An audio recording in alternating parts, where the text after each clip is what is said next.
Morena, I'm Catherine Corrich and I'm facilitating the session this morning for you, the third sector, sustaining and shaping the future landscape.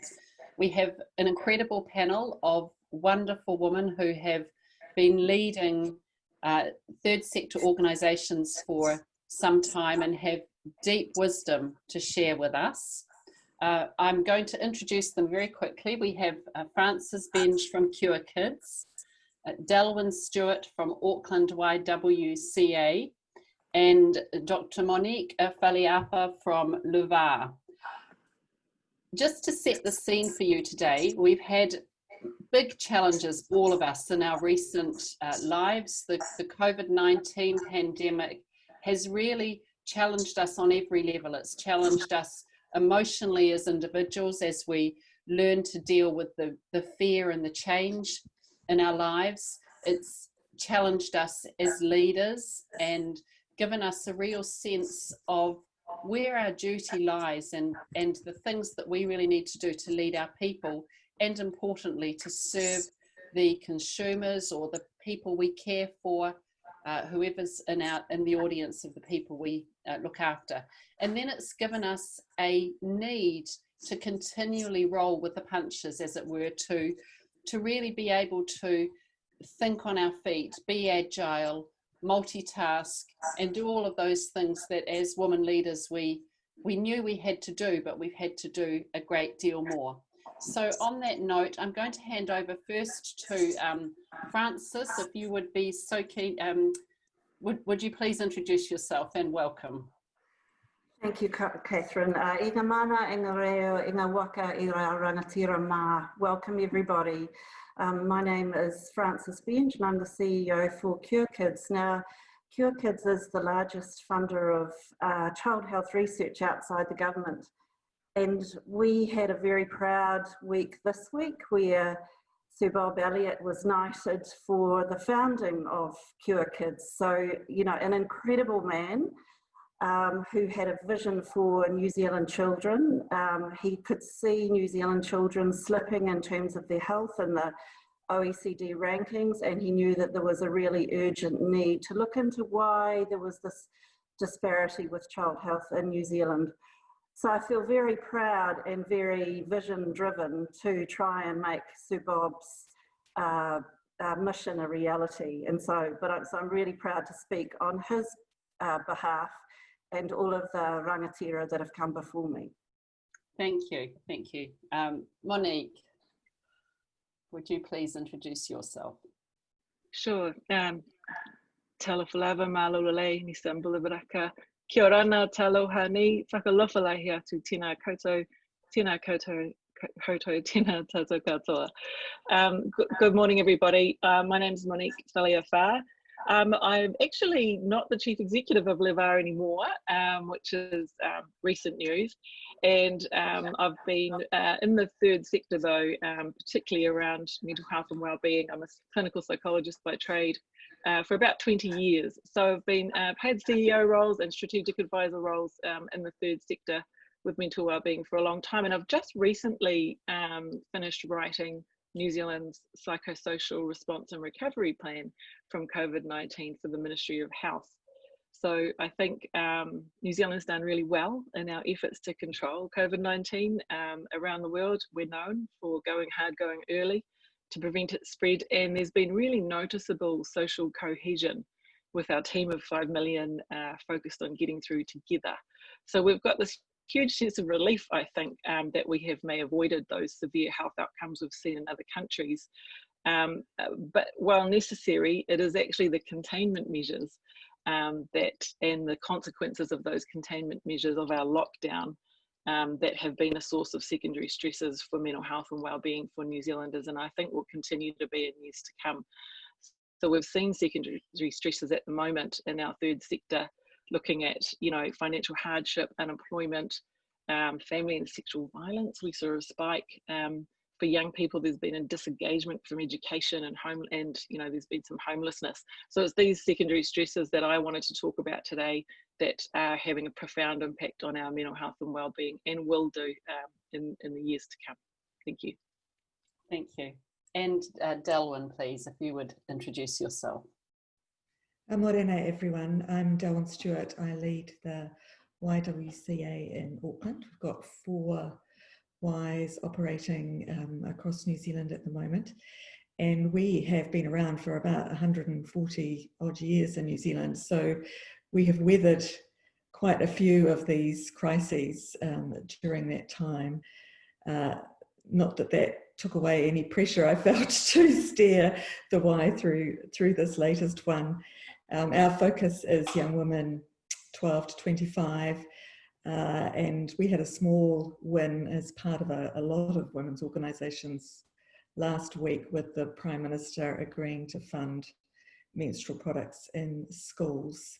And that has really been a very concerted cross-women's sector push, and it was great to be part of and to see that collaboration happening. And I'm really keen to see more collaboration across the women's sector to get some of those needed focused pushes across the line. Thank you. What wonderful introductions, and I'm looking forward to hearing from you all, as will be our participants today. I just want to remind participants that we are going to provide time for questions at the end. So if you have any questions while any of our speakers are introducing subjects or talking, please do think about them, and we'll cover them at the end. So now I want to give just 3 to 4 minutes to each of our panelists to really talk about the actual impact of COVID-19 on your organisation's sector networks, the vision you have for the future, and also in what ways will the future be different. You've all touched on it a little bit in your introductions. So now if I can go back to Frances, and if you would be so able to share those, that would be great. Thank you. Sure. So as a full not-for-profit and relying for our funds on donations and trusts and foundations, we have been quite severely hit in terms of our income streams. Fortunately, 2 years ago, we did a major sort of re-look at our strategic plan and moved away from major fundraising activities which were very reliant on big events and the organisation of events. So in actual fact, that while hindsight is 2020, that was actually has mitigated some of the impact on Cure Kids, just because we weren't so reliant on some of those large scale public events.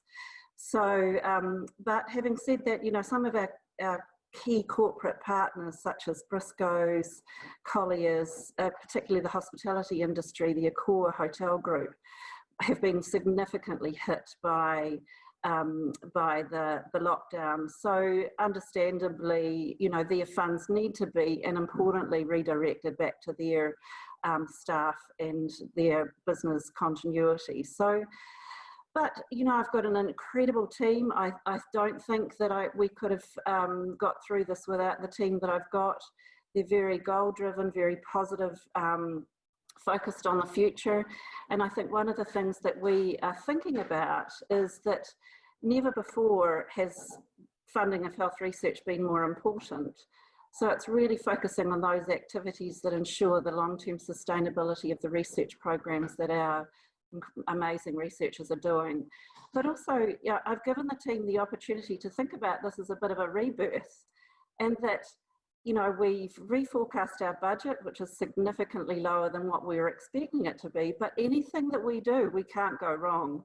So to see this as a huge opportunity to try and do things differently, to reinvigorate the organisation, to maybe challenge some of the things that we've got into the habit of doing in terms of fundraising, and really take risks and try fast and fail fast. And there's been some really incredible, innovative things that have come out of it. The whole situation has really emphasised the need for collaboration, as Delwyn said. I think we have got some wonderful collaborations in place already with the Child Cancer Foundation. We joint fund researchers. So those sorts of things have given, you know, both organisations some long-term sustainability. So recently I read something about not looking at recovery. It's looking about this as an exciting opportunity to reimagine the way we do things and focus on a better future for the people that we fund and the impact that that will have on society as a whole. So the team have seen it as a really exciting opportunity. We've really blossomed under lockdown.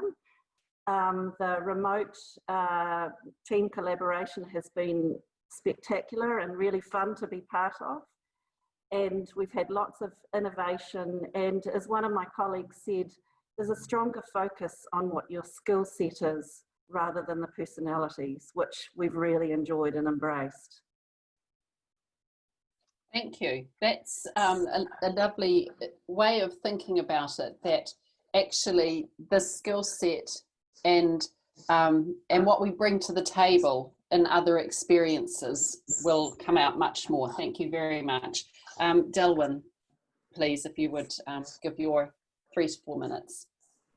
Yes, just picking up what Frances said there at the end, we do a lot of work with young women with disability, and they have loved lockdown from the aspect that behind the screen on Zoom, we're all equal.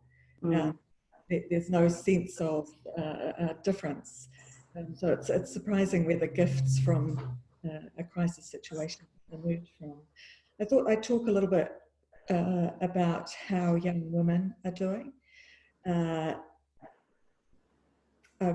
Probably similar to many of you, I've got a Gen Z or a couple of Gen Zs in my household. So we've had some up close and personal experience, and the Y works with young women who are more marginalised than most. And so with lockdown taking place, there's this great sense of, oh, we need to move everything online, we need to be online. And we were reminded that actually for a lot of the young women that we work with, they don't have devices. They might have a device that's shared amongst their family, and simply shifting our support online would not reach them.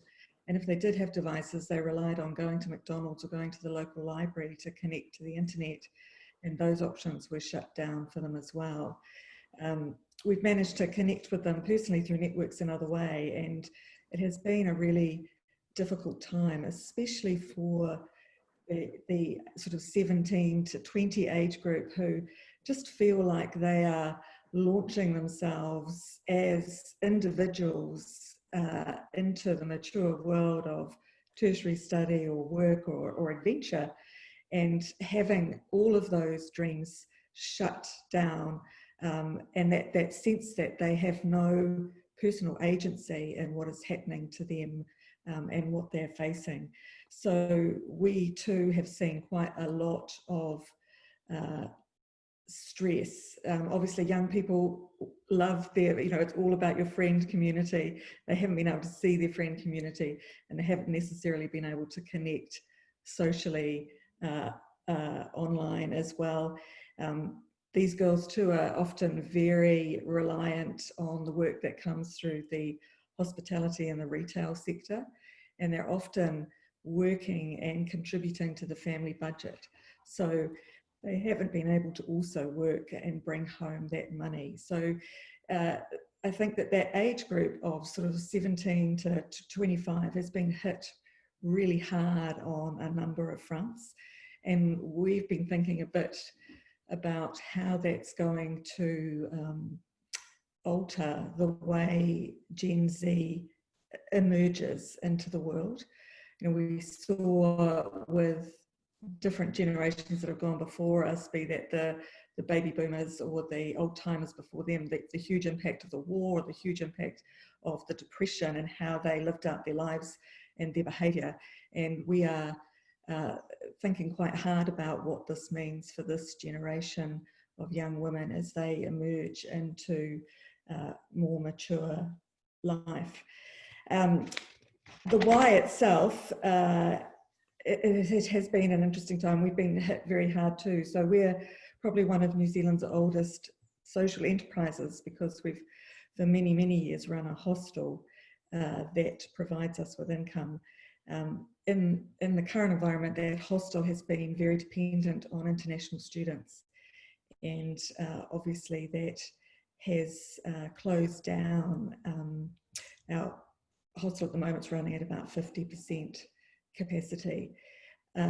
Fortunately, we have significant reserves, and we've been able to shuffle some things around to essentially keep going without having to lose any staff.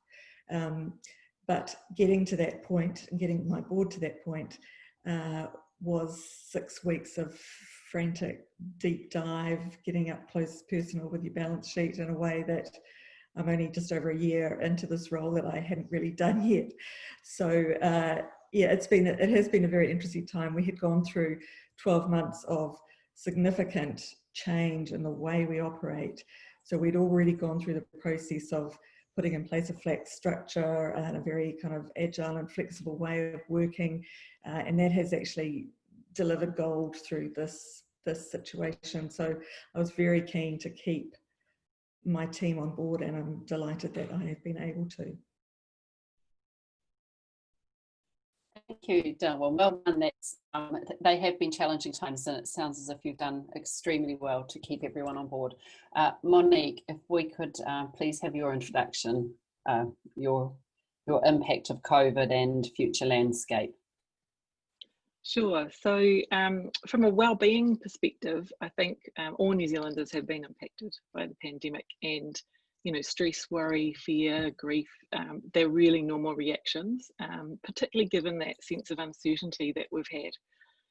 Some of us feared losing a loved one at home, and some of us were concerned about becoming infected ourselves. But as has been alluded to by previous speakers, there are groups that are disproportionately impacted by these secondary stresses in terms of their well-being. And I think in the third sector, it's really important to know who these groups are, so we know how and where to provide interventions of support for them. So I kind of sum it up into sort of 3 broad areas of groups that I think are at disproportional risk. And the first one was those groups who were at risk of being infected by the pandemic themselves and has had an impact on their mental well-being.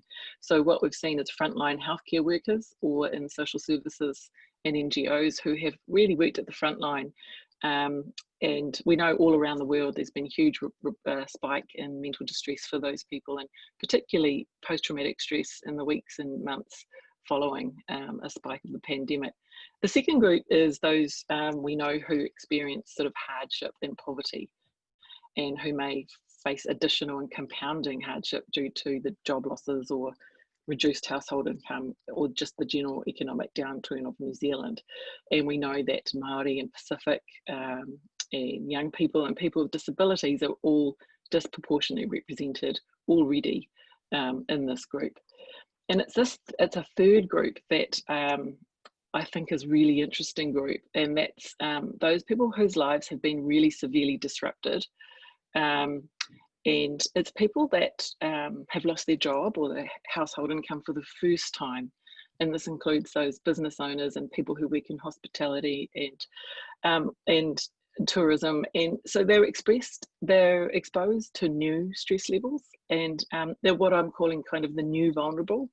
And they're people that maybe have been trucking along well in life, and they may have had a great job and a great business, but the degree, the severity of the degree of disruption has been really significant for them.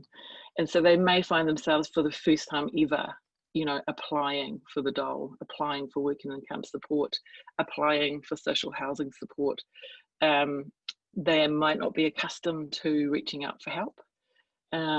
Or they may not know where to access support in the first place. They may be unfairly treated or judged because they may have been in a privileged position in the first place.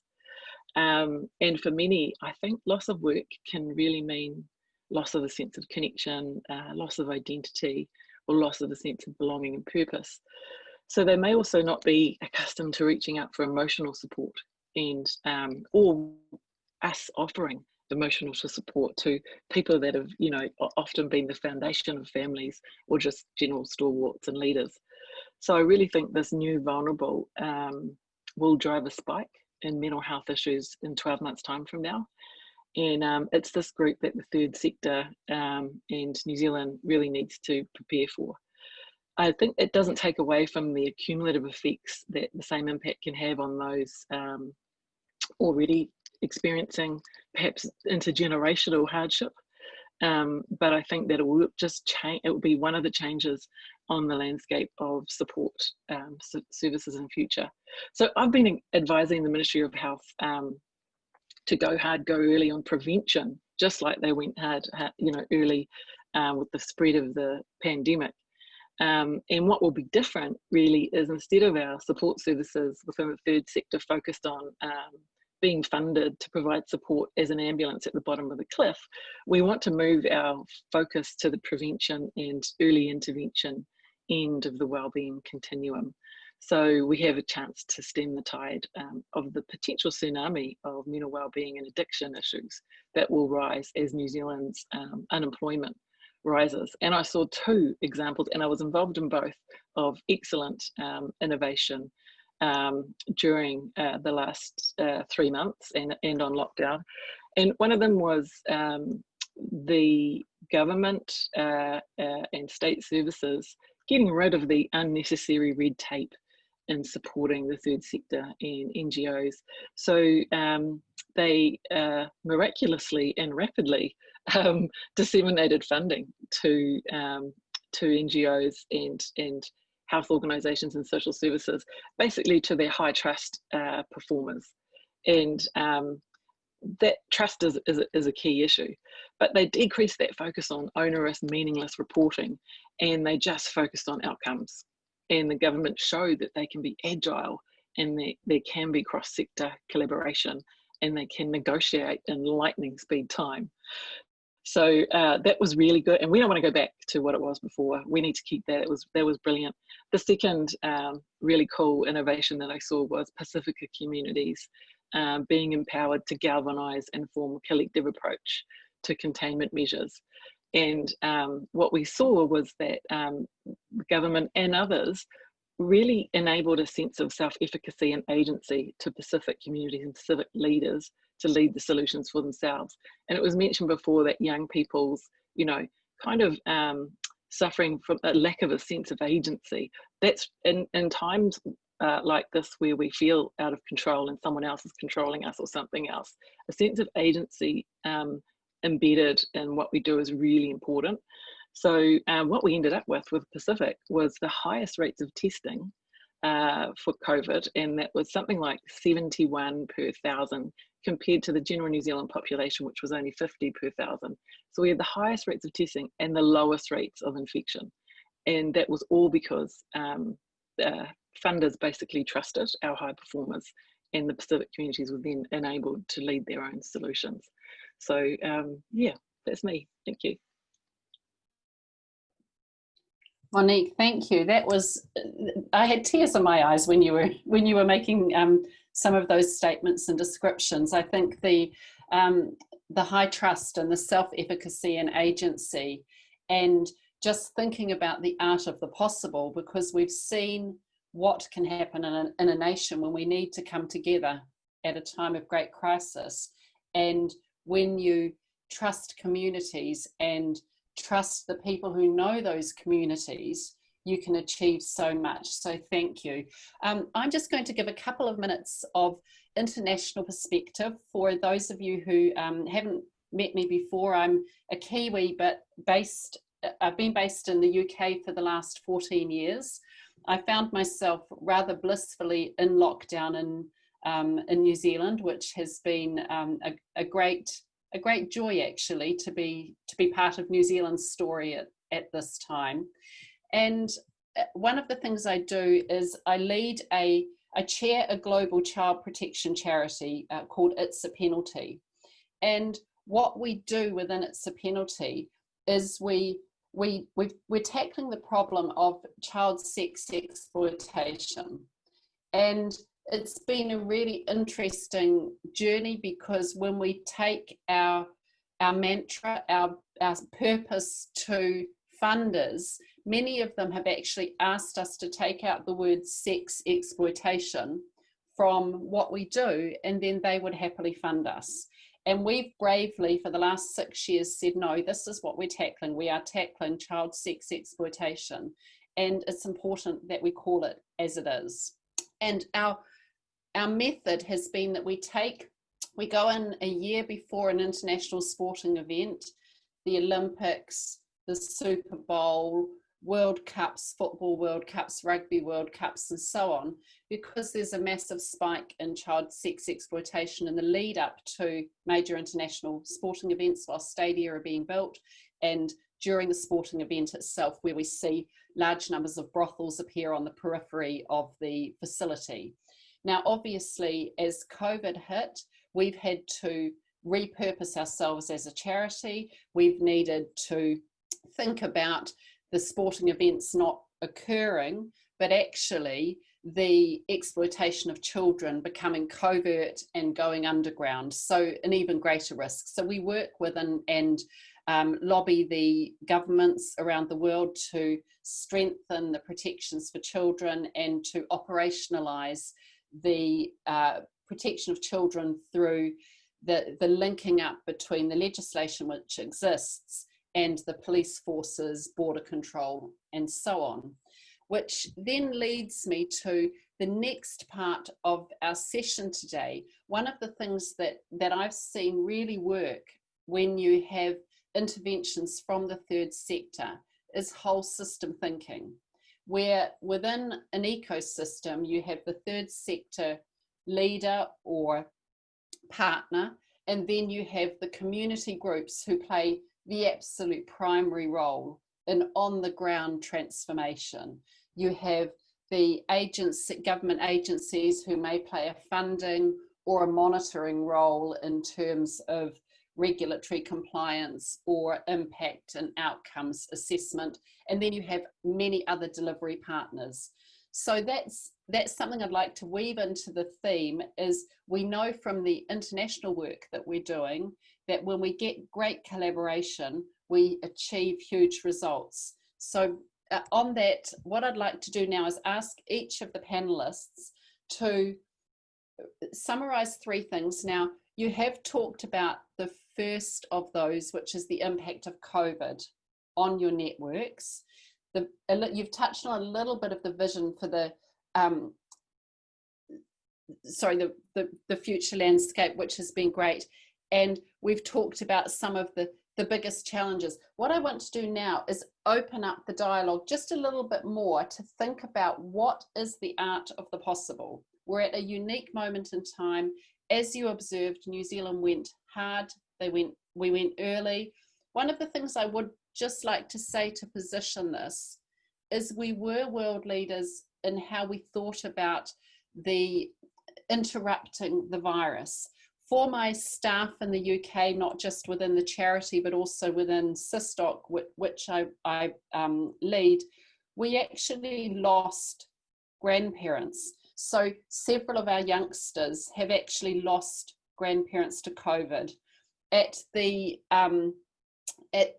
school my daughter attended, 2 of the parents of young parents have actually died within 24 hours of each other. So globally, the virus is real, it's frightening, it is taking away lives. We have a lost elder generation, but equally, as Monique noted, we're starting to see the fear in the young people that they don't know where to go to next. So what's the art of the possible? If each of you could share a gem with me on what you think the biggest changes that we can achieve for New Zealand using the great wisdom and collective networks that you have.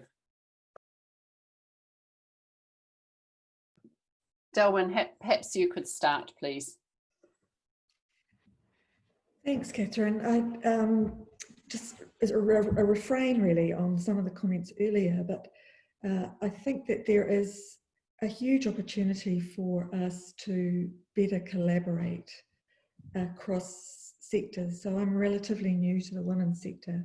There's some just amazing organisations there, but there's not a lot of coordination or meeting of minds, or I think there's just massive potential for us, as we've seen collaboration role modelled across the whole country in a team of 5 million, for us to think about, with some of those stubborn, sticky problems that we still face as women, how if we brought our collective energy to them, the difference that we could make, and the progress that we could make.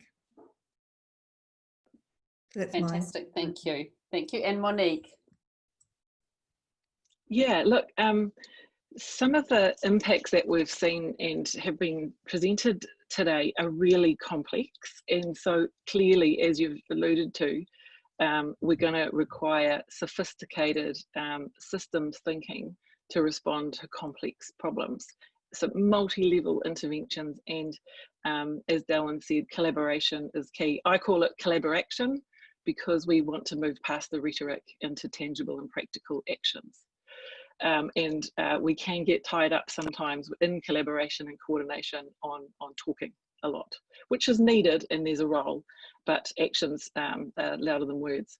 So I think, though, in terms of art of the possible, what I was involved with, which was really, really cool, is technology playing such a major role in our lives. And what I saw happen was devices, again, at a practical level. Digital devices were purchased by the government, and I know they were done in education, but it's very rare in health for this to happen, and disseminated to people with mental health issues who are using mental health services, disseminated by household to each person, so that they could have free access to e-therapy and e-mental health tools, and even their psychiatrist if they needed, anytime, anywhere. And what happened there is then the government worked with Spark and Vodafone and those sort of guys, and got zero-rated data on some of the digital resources and tools provided, which means that they can access all of these things without needing data. But on top of that, they also provide data packages and training on how to use that technology. And so for some of these people with mental health issues, they would have one device in the household, but it was only often one, and they didn't have data to use it. And then they wouldn't have the privacy to use it in their room if they really needed to talk about something private. So, I mean, that was a really good example of what can be done, what's the art of the possible. Having virtual consults with psychiatrists talking directly to you it democratizes access to mental health support for free when we need it, anytime, anywhere. I would really like to see more of that sort of technology democratized for free access. We shouldn't have to pay to talk to someone to help us feel better. Thanks. Thank you. And Frances, you had noted earlier that the young people that are in your groups don't actually have access to technology. So I think it's a lovely link to go from Monique's joy of increased use of technology to some of your thinking around that. Yeah, look, I think there's some really great opportunities, as Monique said, and I think, one of the things that I'm part of a broader group that talk to what are the real issues that are going to emerge out of this. And there's been a lot in the media about giving kids sort of cans of food and blankets but there's already those resources available. There's already a lot of resources available even before COVID. But where the real pressure points are exactly that, Monique, around mental health, domestic violence, all of those where the household actually contributes to more stress than, and with lockdown, taking children away from an environment such as school where they're inherently protected for at least 8 hours of the day. So I think there's some really big systemic issues there. I think there's a huge opportunity for New Zealand to really relook at the way we do things. There's a lot of experts at a community level doing incredible work that purely by nature of their work, they're the experts in the area. So I think the big opportunity for us is to not reinvent the wheel. And Kiwis have this wonderful mentality, this sort of number 8 wire mentality, but what ends up happening is just a duplication constantly of an effort, whereas with that combined effort, we can achieve so much more. And a really good example of this is in the area, you know, which was dear to my heart, in rheumatic heart disease, where Cure Kids is collaborating a major research program with all of the different levers of research, whether it be prevention, diagnosis, vaccination in rheumatic heart disease. Now, we've got all of the key experts working in that area, and then I think it was almost 12 months ago, the government announced a $12 million community fund to look at what we can do in a community to lower the incidence of rheumatic heart disease. You know, and to be honest, I blame myself for this. If the government had known the depth and breadth of the research programs that we're doing, then there wouldn't have been any need, or at the very least, we could have collaborated and joined forces to make that project exponentially more effective. So that whole theme around smart money, who's doing it now, who's doing it well, and how do we work with them and actually not have to reinvent it and do it ourselves, I think that will have a much bigger impact.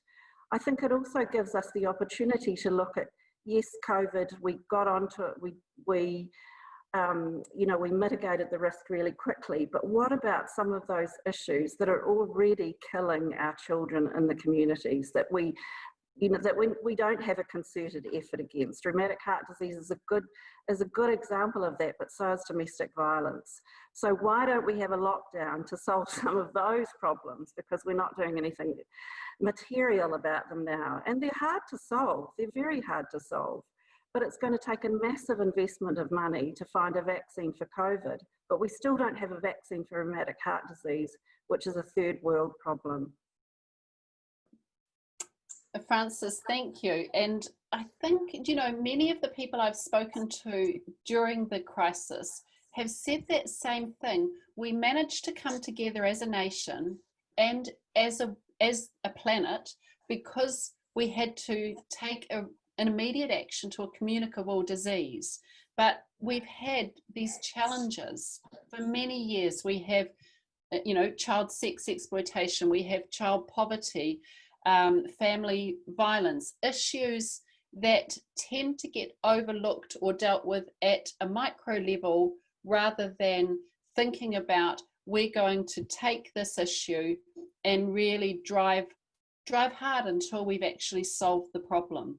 So with that summary, what I'd be very keen to do is have each of you think about, if you were Prime Minister, what would be the one thing that you would do to actually solve the biggest problem that you face on a daily basis in your third sector?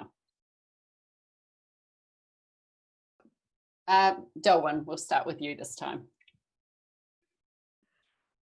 That's a big question, Catherine. I know.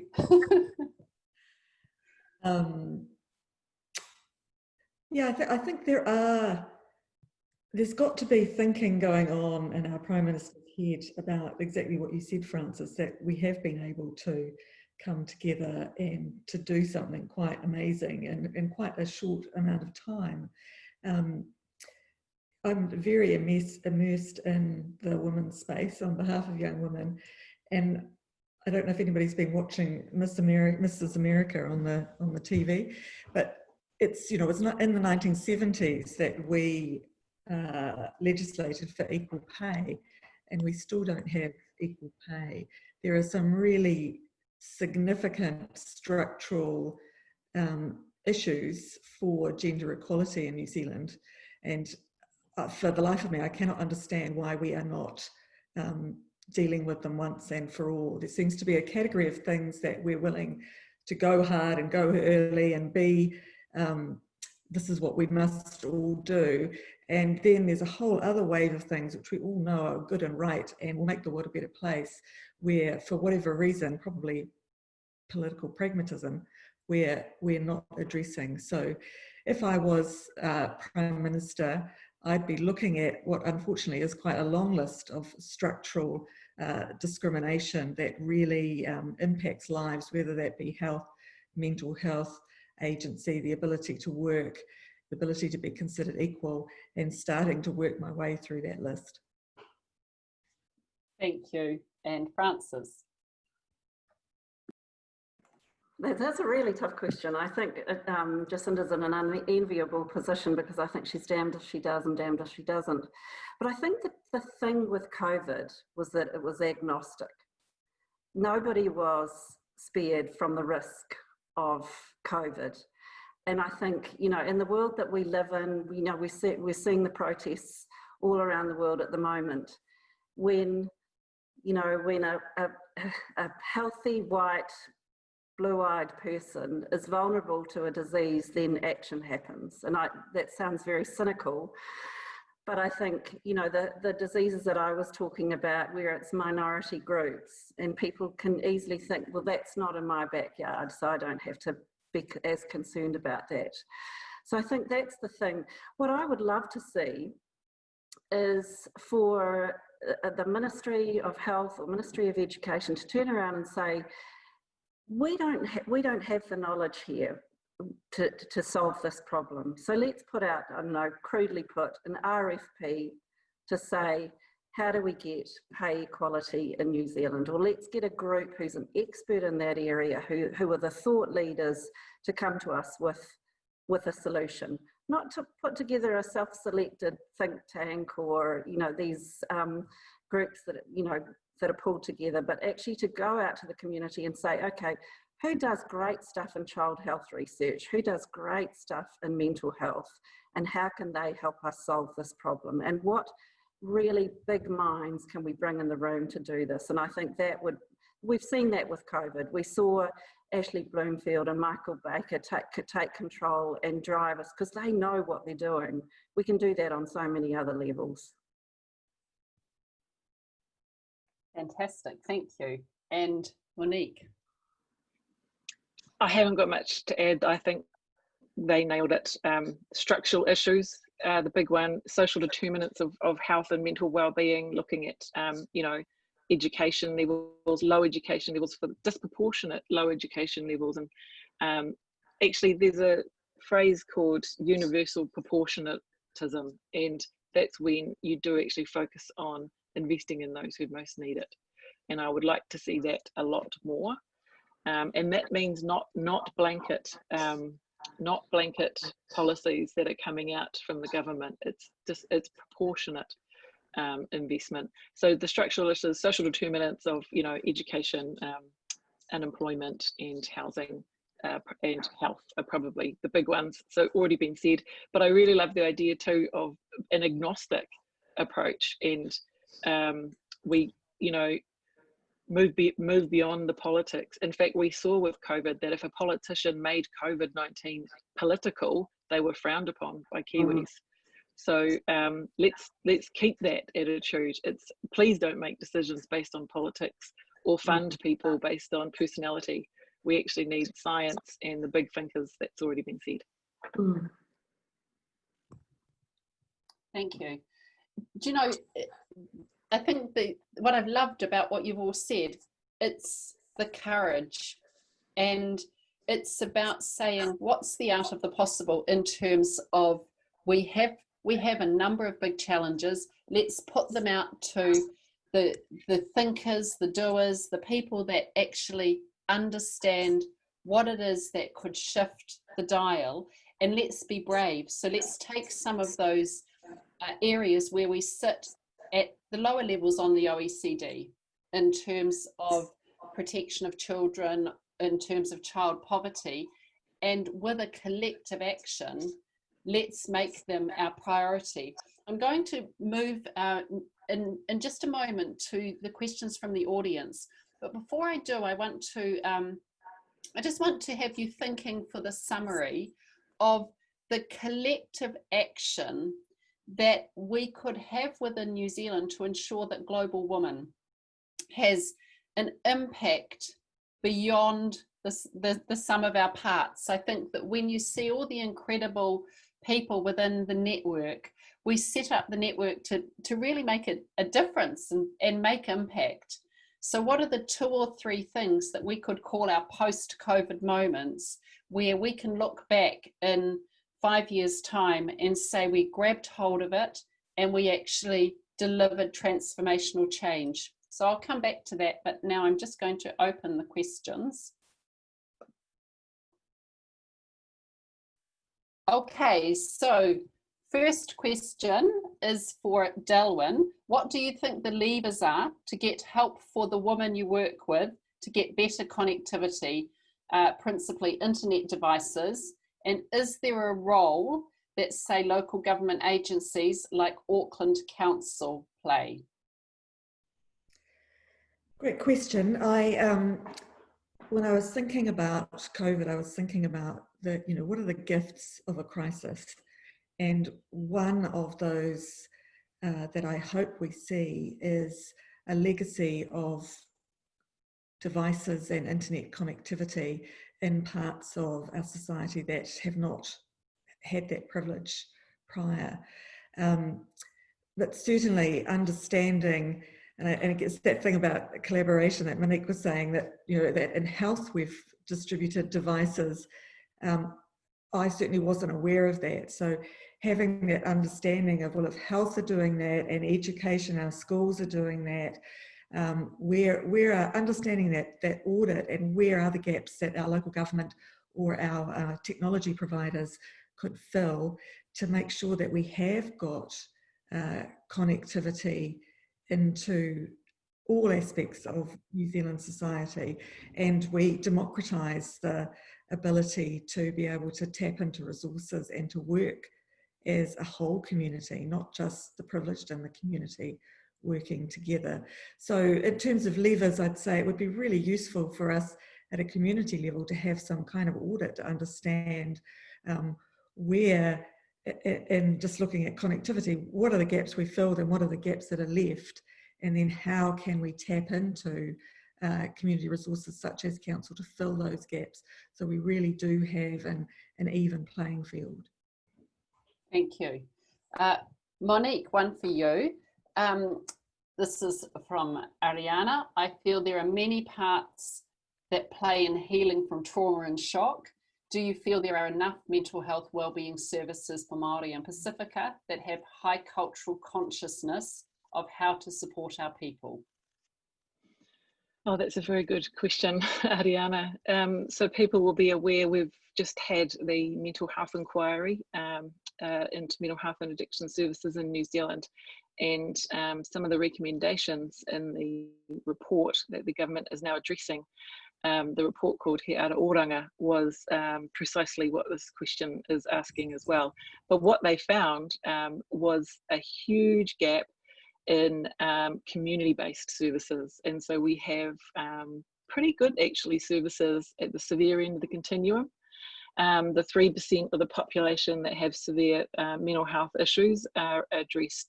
They need improving, but we have them.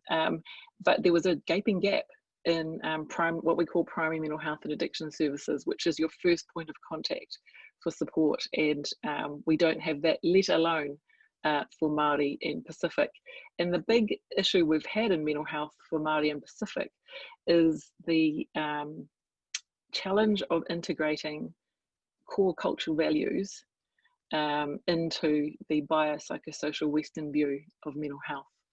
And so when we can nail that integration of core cultural values into how we assess and treat mental distress, I think we will, and of course Māori and Pacific do that really well. So again, why don't we just empower Māori and Pacific to do more? And there are strategies coming out of that inquiry now to invest more in Māori and Pacific, so hopefully they'll pop up over the next 5 years. Thank you. A question from Anna Stowe. Building on Francis's comment, New Zealand has nearly 28,000 charities, all competing for people and people's money. So many will not survive COVID. How do we get charities working together? That's a big question. I'll open that up for whoever wants to answer. Look, I'm really happy to talk to that. I think there has been a strong compulsion over the past few years to look at the ways we can minimise the number of charities, or actually it's not about minimising, it's about making the charities that are around more impactful. And I think there's a number of ways of doing this. One of the big foundations that funds charities is looking at a specific fund which will incentivise charities to work together, measured on their collaboration, but also their impact. And I think more and more funding will come as a result of that. One of the things I'm really proud of is leveraging a gift from a foundation to catalyse some funds from both Cure Kids and the Child Cancer Foundation to work together on a project that Andy Wood is doing in childhood leukemias. So charities are already doing it. We're sharing premises where Cure Kids alone is co-funding medical health research with 3 other charities, working with big partners like the National Science Challenge. We co-fund the Better Start program, which looks at mental health, obesity, and developmental disabilities. So it's charities working with government to catalyse funds. I think that's really important. But then also sharing back office services is crucial to, so that you haven't got the duplication that both charities don't have an accountant, for example. And I think the other thing too that is, we could potentially look at is tax incentives for charities to work together on collaborative projects that have impact. So the more progressive charities are certainly working in that space already, and it's about, not impacting your own brand, but at the same time demonstrating to donors that actually their $1 donation is going 4 times as far because of collaboration of resources. So it's definitely happening. But one of the issues that New Zealand does have is, as I said before, that number 8 wire. We all think we want to do it ourselves. We have a sick child. We don't want it to happen to anybody else's child. So we set up a trust fund for them instead of looking at what I was suggesting before is who's already out there doing this for us, who can we collaborate with to make sure that this doesn't happen to our child again. Can I add something? I've had to speak on the subject a few times of 28,000 charities, and clearly that's just too many for New Zealand. And I pose the question of, well, what is the right number of charities then? What is that? It's like saying we've got too many cafes in New Zealand. Well, what is the right number of cafes? We have the number of charities we have, whether it's sensible or not. And it's much more, as Frances said, about how do you create mechanisms to incentivize working together. And so often, as charities, we're funded to deliver an outcome, and we're not funded to even have an office, let alone to spend the time it takes to collaborate or to collaboration with others in our sector. And we also bring a completely different judgment lens to the charitable sector than we do when we look at the profitable sector. So for the for-profit sector, we celebrate great marketing and investment in innovation. In the profitable sector, in the charitable sector that we're relying on to solve some really complex problems, we're saying, oh, you can't pay your people that much. You mustn't have a marketing budget. I only want to fund the hose of the fire engine, not the fire engine. So there's a whole lot of double standards in the way that we look at the charitable sector and the way that we expect them to perform. Thank you. Does anyone have any more questions from the audience, or shall I give a, if any come in, I'll ask them. Oh, actually there is one I saw. 4,000 Kiwis marched in Auckland last week to support racism after George Floyd's death. A New Zealand baby was killed through alleged domestic violence last week. Why aren't we marching about this to drive change? So again, any one of the panelists who would like to deal with the local versus global action, I guess. Yeah, look, I mean, I couldn't agree more. And I think that speaks to what I was saying before about the nimbus syndrome. You know, if I don't have to look at it, I don't want to know. And I totally agree, Anna. I think there are bigger New Zealand has some bigger issues that impact our most vulnerable communities that we should be staring down, to stop. Thank you. Now, what I'd like to do is join some of these themes together, because we've talked about the big issues, the possible challenges, and I'd like to just paint a picture that if we think about an industry which isn't doing much right now, which is aviation, one of the things that the aviation industry has had to do since its inception is whole system thinking and working together so that planes fly safely, take off safely, land safely. And in times where there's a lot of global travel, there are many, many planes in the sky at any one point in time. And the goal and the outcome is safety. So it's an uncompromising perspective that if we take loved ones in an aircraft and we fly them from A to B, we will fly them there safely. So if we think about New Zealand and we think about every woman, every child, every person in New Zealand has a right to a safe, fair, equitable life, what's the big thinking that we could do to make sure that that's the case? So if, for example, we were to one of you said we need to think about grabbing hold of the big issues and then all working together to fix them. So if I pick as an example structural, two or three of you mentioned the structural issues around inequality.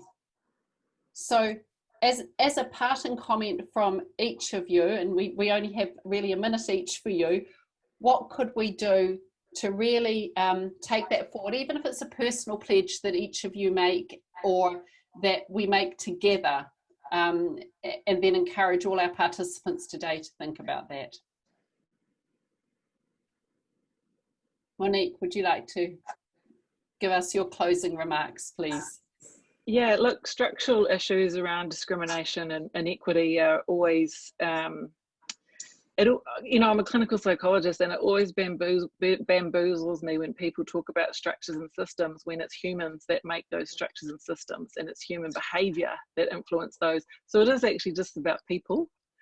And if I could wave a magic wand and wake up tomorrow and something is different, and we're going to change to, we're going to positively adapt to that changed reality, it would be actually influencing how people, people's attitudes, actually, it would be influencing people's attitudes towards equity and discrimination, because in turn you would get the domino effect that then change systems and structures. So influencing people's attitudes then leads to changes in behaviour.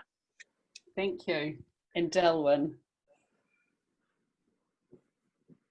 Yes, influencing attitudes is a cornerstone.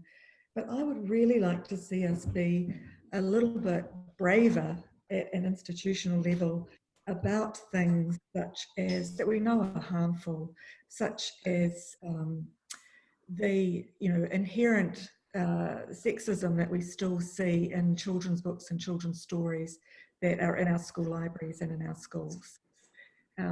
Why can't we make a call to say that that's just not acceptable in New Zealand from now on? Why is it when we're seeing and celebrating a slow move to more women in leadership positions and more women on boards, but it is, as we can see, it's still going to take many decades to get to equality. Why are we not brave enough to say we're going to put quotas in place and we're going to pull it, speed up that change and then take the quotas away? Why are we so reluctant to not be more interventionist when we're already seeing a journey, a change in attitude really that is slowly making change happen? Why can we not be more interventionist to make that change happen more quickly? Thank you. And just one final comment very quickly from Frances. Look, I think, charity begins at home. And I think if we model and demonstrate the behaviour that saying, be the change you want to see in the world. And, you know, one of my challenges to myself is to be more vocal about the change that needs to happen and not be frightened to voice it. Thank you. What a wonderful collection of insights from 3 fantastic New Zealand leaders. Thank you very much for taking the time this morning, and to all our participants, thank you for spending an hour of your time thinking about the big issues that we face post-COVID and some of the opportunities we have. Go well and go safely, everyone. Thank you, Global Kia Woman. ora, thank you.